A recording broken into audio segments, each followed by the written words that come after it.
শতরূপে সারদা বই থেকে পাঠ, বিষয় তপস্বিনী অভয়া দাশগুপ্ত। পরের অংশ।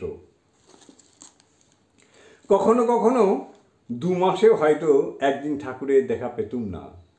মনকে বোঝাতুম, মন তুই এমন কি ভাগ্য করেছিস যে রোজ রোজ ওর দর্শন পাবি। দাঁড়িয়ে দাঁড়িয়ে দরবার বেড়ার ফাঁক দিয়ে কীর্তনের আখর শুনতুম। পায়ে বাদ ধরে গেল। মাঝে মাঝে কেবল ভাবতেন, আমি যদি এই ভক্তদের মতো একজন হতুম তো বেশ ঠাকুরের কাছে থাকতে পারতুম। কত কথা ভাবতুম, কত শুনতুম, কিন্তু এ কথা তার মনে কখনো স্থান পায়নি যে শ্রীরামকৃষ্ণের উপর তার দাবি অন্য কোনো ভক্তের চেয়ে একটুও বেশি। শ্রীরামকৃষ্ণের দিন রাতের খাবারটুকু সারদাই নিয়ে যান।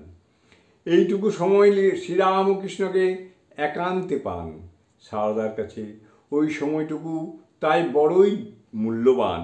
কিন্তু সেই খাবারের থালাও কেউ যদি সারদার হাত থেকে চেয়ে নেয়, সারদা তাতে আপত্তি জানাতে কুণ্ঠাবোধ করেন। কারণ সারদা জানেন শ্রীরামকৃষ্ণ শুধু তাঁর একার ঠাকুর নন, তিনি সকলের।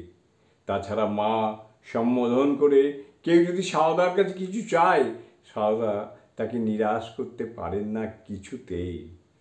তার জন্য তাকে যদি শ্রীরামকৃষ্ণের সেবা অধিকার কিংবা দর্শন সৌভাগ্য থেকে সাময়িকভাবে বঞ্চিত হয়, তাহলেও না।